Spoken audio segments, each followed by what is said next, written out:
Magandang buhay mga kapatid. So ito naman napakadumi ko pa. Galing pa akong work. So ngayon is the first day of school. It's September 6 dito sa Winnipeg, Manitoba. So unang araw ng pasukan. And at the same time, first day rin ng aking bunso na whole day siyang papasok ngayon. And at the same time, ito rin ang unang araw ng pasukan na whole day na makakatulog na ako ng mahaba. Okay, kung bago lang kayo sa channel ito, so yung routine namin dito pag pasukan is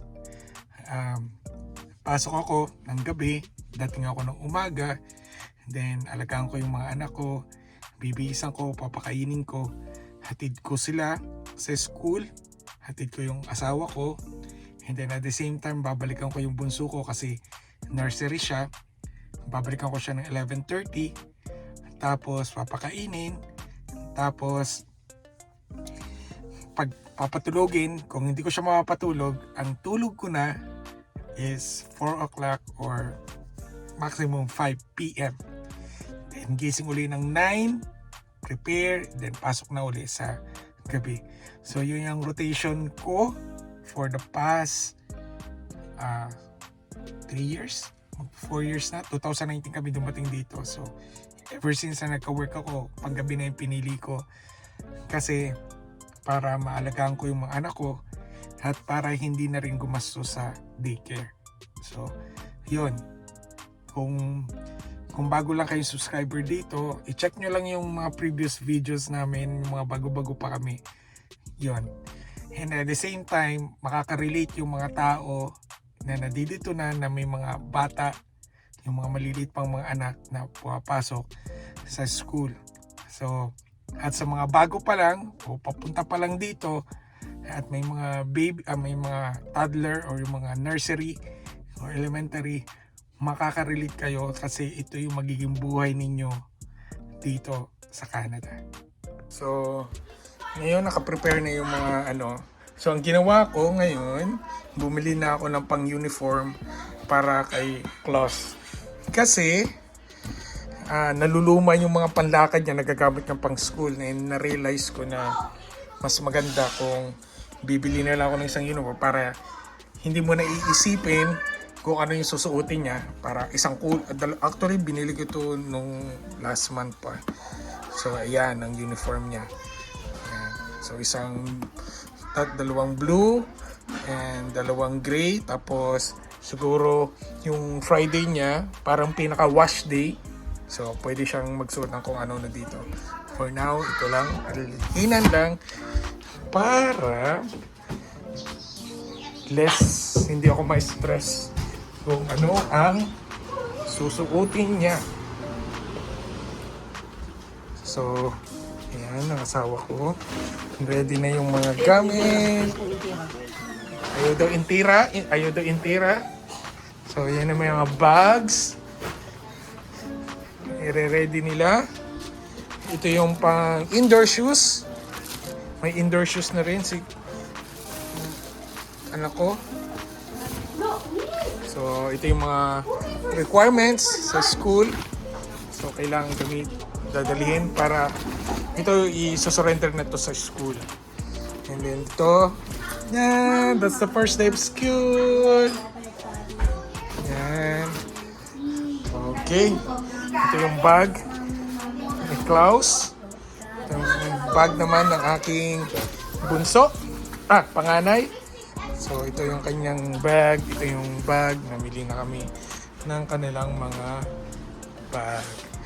Teka, may napansin ako dito, which is ayan, indoor shoes. Pero hindi ito shoes, ito is sandals. Importante tawagin si Alexa kasi nakadepende syempre sa weather kung ano yung susuotin ng mga anak ko. Ayan. Narinig niya lang yung pangalan niya. So, importante yan lalo na pag winter. So, tatanong namin kung gaano kalamig.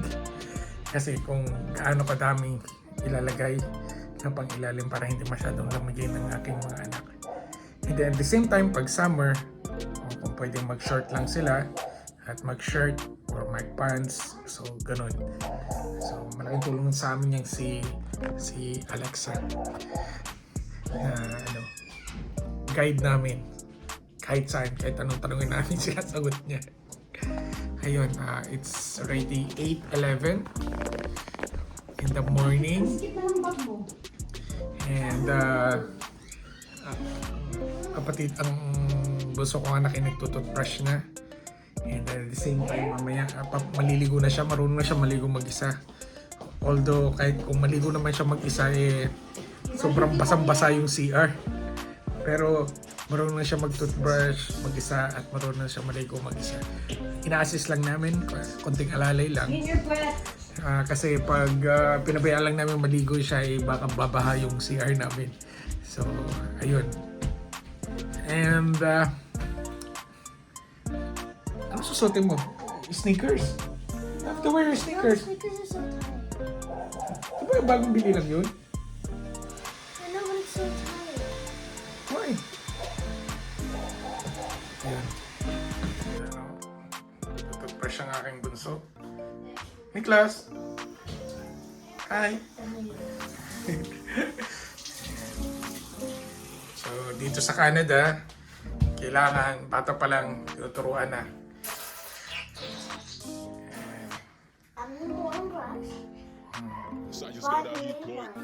Okay. Okay na. Take a bath na. Take a bath na. Show me. Your tongue, make sure it's clean.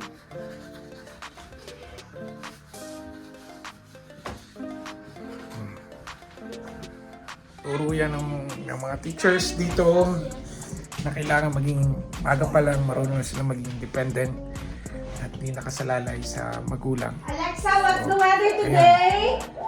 Ayan. In Winnipeg, it's 9 degrees Celsius with mostly Ang kulit. Tinanong mo na. Nagtanong na ako. You can look for intermittent clouds with a high Until of 19 degree. and a low of 8 degrees. So, on the third week of September, mag-start na yung fall season. Isa sa pinaka-paborito naming season dito sa Canada. Fall season is the best season talaga. Kasi hindi siya masyadong mainit, hindi siya masyadong malamig. And also, I love wearing my high heel boots. And also the color on fall is brown, and I love brown. Are you excited, Niklas? No.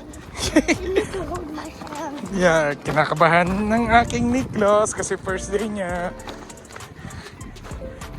Okay, yan ang school. Yan siya. Going to school. Hello.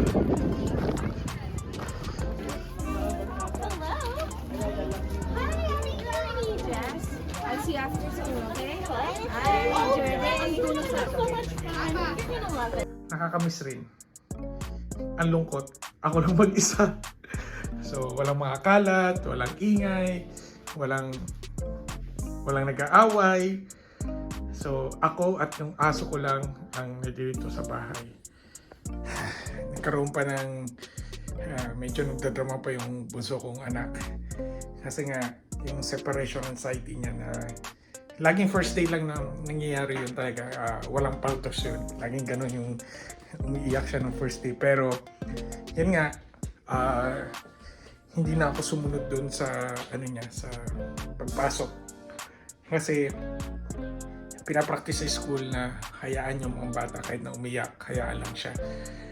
Para ma-enhance daw nila yung self-confidence at para mapigilan nila na masanay sila na yun nga, na nasa school na sila. So, ganun yun. Unlike sa Pilipinas, yung mga bata pa tayo na parang halalayan pa ng mga magulang na pumasok sa room, sa classroom, hintayin yung sisilip yung mga magulang sa classroom, sisilip yung mga anak. Pero dito, hindi pinapayagan ng mga teachers yung mga magulang na silipin yung mga anak once na nakapasok ng school para makapag-focus yung mga bata. And at the same time, para hindi lalong umiyak. So, ayun nga, biglang umalis na ako. Ayun, para makaano na rin ako, makaligo at makatulog na rin ako ng mahabang makapagpahinga na rin ako sa wakas. A little longer than a few minutes later. Ayan, susundin ko na yung anak ko. It's 3:15. Ang labas nila is 3:24. Dito ako sa sasakyan. Hintay ko lang tawag ng anak ko. Medyo maaga ako. Siguro maghihintay na ako sa labas ng school. At excited ako sa mga kwento ng mga anak ko sa kanilang first day of school. Lalo na sa aking bunso na si Klaus. So, titignan natin. Siguro mga oras na 5 minutes more. Mababa na ako and then hintayin ko silang lumabas sa school. Alright, bye. Niklas! Niklas! Psst! Niklas! Have a good day. I got to. Hi! How's school? Good. Good? Yeah? Are you having fun? Yeah. What did you do? Coloring. Coloring? What else? Huh? Pictures. Picture? Wow! Did you cry? Yeah. Yeah, Because I missed you. Oh, you miss me? Okay, I will get this one. Oh, look. A puddle. That's strong. Hi, ate. How's school? How's first day of school? Good. Let's go, let's go, let's go. Actually, Miss Gordon is not. Let's go, let's go. She's not mean at all. She's like. Happy? Yes. How about your class? Two thumbs up. Say bye. Bye.